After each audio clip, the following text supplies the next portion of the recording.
स्वागत है आप सभी विद्यार्थियों का मैथ की क्लास में। कक्षा 6 के विद्यार्थी ध्यान देंगे। एक्सरसाइज 3.1 हमने आप सबको कल के क्लास में सॉल्व करवा दी। आज हम एक्सरसाइज 3.1 सॉल्व करेंगे। शुरुआत से इसको सॉल्व कर रहे हैं, ध्यान से देखिएगा। प्रश्न संख्या 1 है, बताइए कि किन्हीं दो संख्याओं का योग सम होता है या विषम होता है यदि वे दोनों संख्याएं विषम संख्याएं हों। सबसे पहले जान लेते हैं कि सम संख्याएं कौन सी संख्याएं हैं। सम संख्याएं वह संख्याएं जो दो से पूर्णतः विभाजित हो जाएं। जैसे दो से या पूर्णतः विभाजित हो जाएगी, 2 एकम 2। ठीक है।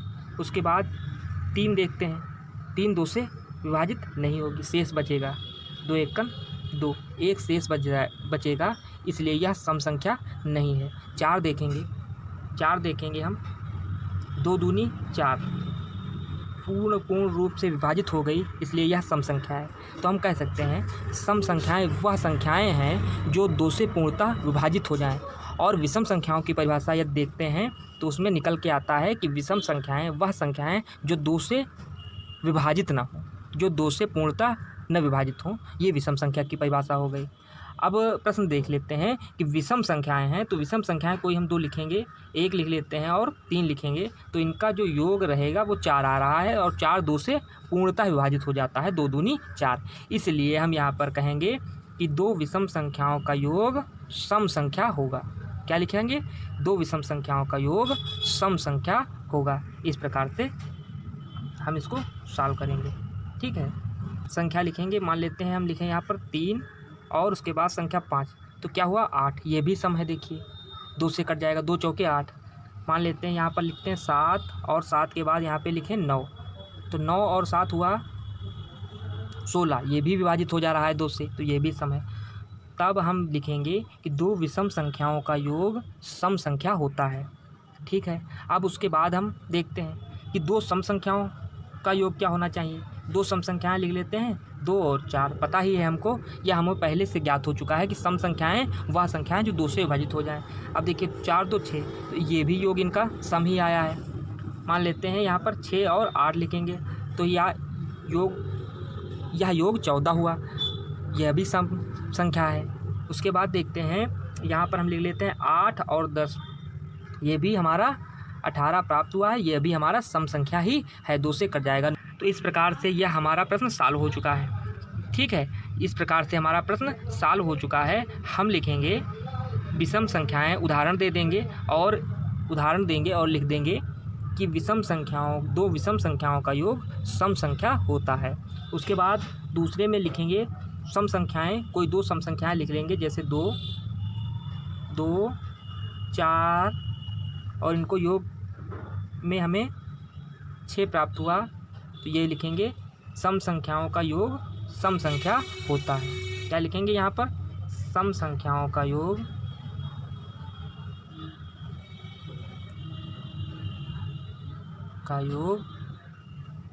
दो सम संख्याओं का योग, यहाँ पे लिखेंगे सम संख्या होता है। ठीक है। इस प्रकार से हमारा यह प्रश्न संख्या 1 सॉल्व हो चुका है। प्रश्न संख्या 2 इस प्रकार से दिया हुआ है कि बताइए कि निम्नलिखित में कौन सा कथन सत्य है और कौन सा असत्य। इसमें दिया है, ए पार्ट है हमारा, 3 विषम संख्याओं का योग सम होता है। अब देखेंगे कि 3 विषम संख्याएं, हम कोई 3 विषम संख्याएं ले लेंगे, जैसे हमने यहाँ पर 1 3 और 5, ये देखिए तीनों संख्याएं जो दी हुई हैं ये विषम संख्याएं हैं जो कि 2 से विभाजित नहीं हो रही हैं। अब इनका हम योग करते हैं तो योग आएगा 9। ये 2 से विभाजित न होगा, जिस कारण से यह संख्या विषम संख्या है।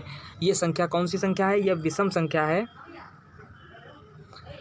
अब ए पार्ट में बताया गया है कि 3 विषम संख्याओं का योग सम होता है, और योग क्या आया है? विषम आया है। तो ये बात जो कही गई है यह बात असत्य है, तो यहाँ पर हम लिख देंगे यहाँ पर इसको असत्य। दूसरा देखेंगे, बी पार्ट है हमारा, 2 विषम संख्याओं और 1 सम संख्याओं का योग सम होता है। तो हम 2 विषम संख्याएं लिखेंगे, कोई 2 विषम संख्या लिख लेते हैं, मान लेते हैं 3 और 5, उसके बाद हम एक सम संख्या कोई लिखेंगे, मान लेते हैं 2 लिख लें हम यहाँ पर।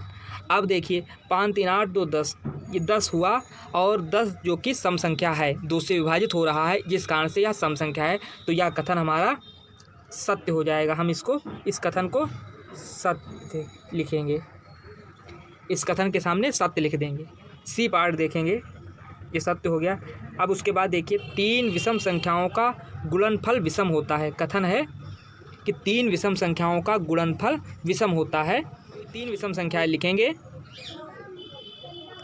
3 लिख लेते हैं, 5 लिख लेते हैं और 7 लिख लेते हैं। अब इनका गुणनफल देखिए, गुणनफल इनका देखिए 5 3 15, 15 7 105 हुआ। अब यह जो गुणनफल प्राप्त हुआ है यह विषम संख्या है, क्योंकि 2 से यह विभाजित नहीं हो रहा है। इकाई का मान देखिए 5 है, जो कि 5 2 से विभाजित नहीं होगा, इसलिए यह पूरी संख्या विषम संख्या साबित हो गई है, विषम संख्या है। अब ध्यान देंगे क्या कथन में बताया गया था कि 3 विषम संख्याओं का गुणनफल विषम होता है। बिल्कुल सत्य बात है ये भाई, 3 विषम संख्याओं का गुणनफल विषम ही होगा, यह हो जाएगा हमारा सत्य। अगला पार्ट देखेंगे, इसमें दिया हुआ है कि सभी अभाज्य संख्याएं, अगला पार्ट देखेंगे कि सभी अभाज्य संख्याएं क्या है, सभी अभाज्य संख्याएं विषम संख्याएं। तो सभी अभाज्य संख्याएं भाई लिख लेते हैं। अभाज्य संख्या 2 3 5 7 11 13 और 17।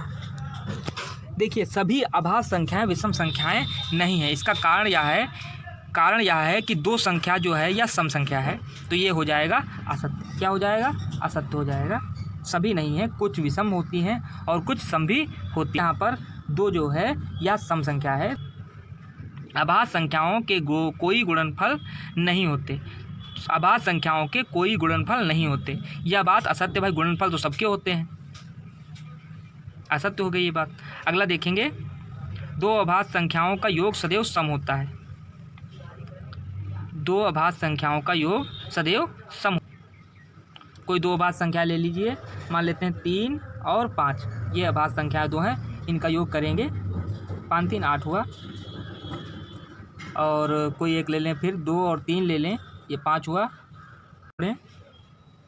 7 और 11, 11 और 7 18। सदैव सम नहीं होता है। देखिए यहाँ पर देखो विषम प्राप्त हुआ है और कहीं पे सम प्राप्त हुआ है, तो सदैव की बात हुई है, तो यह सत्य हो जाएगा, ये हो जाएगा असत्य हमारा। उसके बाद देखें ये पार्ट, केवल 2 ही एक सम अभाज्य संख्या है। हाँ ये बात सही है भाई, अभाज्य संख्या जो है देखो 2 उसमें शामिल हो गया था, इसके अलावा जितनी भी अभाज्य संख्या हैं वह विषम है। सिर्फ 2 ही एक ऐसी संख्या है जो कि सम है। ठीक है, ये सत्य हो जाएगा। उसके बाद देखते सभी सम संख्याएं भाज्य संख्याएं हैं, ये असत्य हो जाएगा। देखिए उसके बाद देखते हैं, 2 सम संख्याओं का गुणनफल सदैव सम होता है। 2 सम संख्याओं का गुणनफल सदैव सम होता है। कोई 2 सम संख्याएं ले लें, देखिए 2 गुणे 2 4 हुआ। कोई ले लीजिए 2 गुणे 6 12 हुआ। हाँ बिल्कुल सही बात है भाई, 2 सम संख्याओं का गुणनफल सदैव सम होगा, ये सत्य हो जाएगा, सत्य हो जाएगा। इस प्रकार से हमारे जो सत्य असत्य वाले पार्ट थे सभी हल हो चुके हैं। संख्या 3 सॉल्व करेंगे। संख्या 13 और 31 अभाज्य संख्याएं हैं। इन दोनों संख्याओं में 2 अंक 1 और 3 है। 100 तक की संख्याओं में ऐसे अन्य सभी युग्म ज्ञात कीजिए। इस प्रकार से प्रश्न हमारा दिया हुआ है। जिस प्रकार से लिखा है कि 13 और इसका 13 है और इसके अंक अपोजिट कर दिए गए हैं 3 और 1। अब ये देखिए दोनों अभाज्य संख्या हैं, ऐसे और कौन से युग्म हो सकते हैं हमको लिखना है। ध्यान देंगे 17 और 71 ये हो जाएगा, दूसरा युग्म हो जाएगा। उसके बाद ये हो जाएगा 37 और 73। देखिए दोनों संख्याएं अभाज्य हैं, 37 भी अभाज्य है और 73। और देखते हैं कि इनके जो अंक हैं वो अपोजिट हैं। पहले 3 था और 7 था, उसके बाद इकाई का अंक 7 और उसके बाद 3 दहाई का अंक और इसमें क्या हो गया, दहाई एकांक हो गया है 7 और इकाई एकांक 3। इसी प्रकार से 79 और 97 हो जाएगा। ये भी दोनों अभाज्य संख्याएं हैं। ये तीनों युग्म हमने ज्ञात कर लिए। उसके बाद प्रश्न संख्या 4 देखेंगे। दिया है कि 20 से छोटी सभी अभाज्य संख्याओं और भाज्य संख्याएं अलग कीजिए। तो 20 से छोटी सब जो अभाज्य संख्याएं हैं वो इस प्रकार से हैं 2, 3, 5, 7, 11, 13, 17 और 19। उसके बाद भाज्य संख्याएं हैं 4, 6, 8, 9, 10, 12, 14, 15, 16 और 18। अभाज्य संख्याओं का अर्थ यह हुआ कि जो संख्याएं स्वयं से और एक के अलावा और किसी संख्या से न कटें, अर्थात कोई अन्य दूसरी संख्याओं से न कटें, ये अभाज्य संख्याएं होती हैं। जैसे 2, जैसे हमने यहाँ पर लिख लिया 2। अब ये 2 संख्या या तो स्वयं से काटेंगे, इसको स्वयं से इसको भाग दें तब ये विभाजित होगी, या 1 से भाग करें इसको तब ये विभाजित होगी। जैसे 5 लिखा हमने, यहाँ पर 5 लिख लिया है। अब देखिए 5 या स्वयं से कटेगी, 5 एकन 5 और 1 से भी कट जाएगी, 1 पंचे 5। इसके अतिरिक्त और किसी अन्य संख्या से नहीं कटेगी। इसी को भाज्य संख्या कहा जाता है। भाज्य संख्याएं जो किसी तीसरी अर्थात अपने और 1 को छोड़कर और किसी अन्य संख्या से भी कट रही है उसको भाज्य संख्या कहते हैं। तो इस प्रकार से हमने यहाँ पर आप सबको भाज्य संख्याएं ज्ञात करा दी है। प्रश्न संख्या 5 देखेंगे। 1 और 10 के बीच में सबसे बड़ी अभाज्य संख्या ज्ञात कीजिए। तो 1 और 10 के बीच में सबसे बड़ी अभाज्य संख्या जो है वह हमारी 7 संख्या है। प्रश्न संख्या 6 देखेंगे। निम्नलिखित को दो विषम अभाज्य संख्याओं के योग के रूप में व्यक्त करना है। 44 दिया है, ए पार्ट है 44। इस प्रकार से दिया है कि ए पार्ट 44 है। अब इसको हमें दो विषम अभाज्य संख्या के रूप में ज्ञात करना है। तो हो जाएगा 3 और 41, इनका योग आएगा 44। इसी प्रकार से लिखेंगे। बी पार्ट में देखेंगे 36 दिया था, 36 का 5 हो जाएगा, ये अभाज्य संख्या है और विषम भी है। और 31 ये भी अभाज्य संख्या और विषम है, इनका योग आ रहा है 36। इसी प्रकार से 24 का देखेंगे, 24 का हो जाएगा 7 और 17। 18 का देखेंगे, 18 का हो जाएगा 7 और 11। इस प्रकार से हमारे प्रश्न संख्या 6 भी सॉल्व हो गया है। प्रश्न संख्या 7 इस प्रकार से दिया हुआ है कि अभाज्य संख्याओं के ऐसे 3 युग्म लिखिए जिनका अंतर 2 हो। तो इसका हल हो जाएगा इस प्रकार से। हल देखिए, हल इस प्रकार से होगा और 5 हो जाएगा। पहला हमने यहाँ पे युग्म लिखा 3 और 5। अब देखिए 5 से हम 3 जब घटाएंगे तब इनका अंतर आएगा 2। प्रश्न में भी यही बताया गया है कि अंतर 2 होना चाहिए।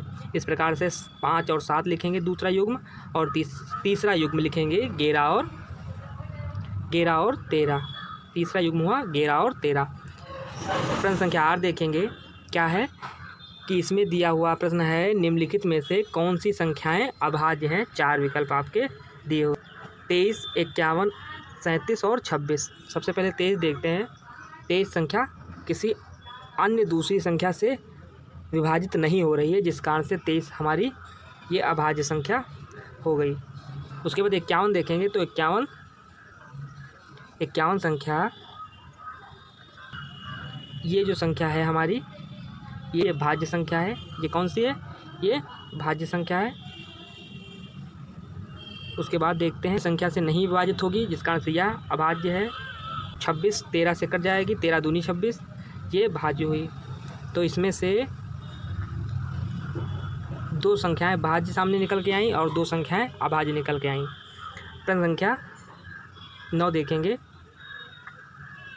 9 दिया हुआ है 100 से छोटी 7 क्रमागत भाज्य संख्याएं लिखिए जिनके बीच में कोई अभाज्य संख्या नहीं हो। प्रश्न में कहा गया 7 से छोटी 7 क्रमागत संख्याएं लिखनी है जिनके बीच में कोई अभाज्य संख्या नहीं हो। तो हल इस प्रकार से होगा। देखिए 7 अभाज्य संख्याएं इस प्रकार हैं, इनके बीच में कोई अभाज्य संख्या नहीं है। कौन सी? 90, 91, 92, 93, 94, 95 और 96।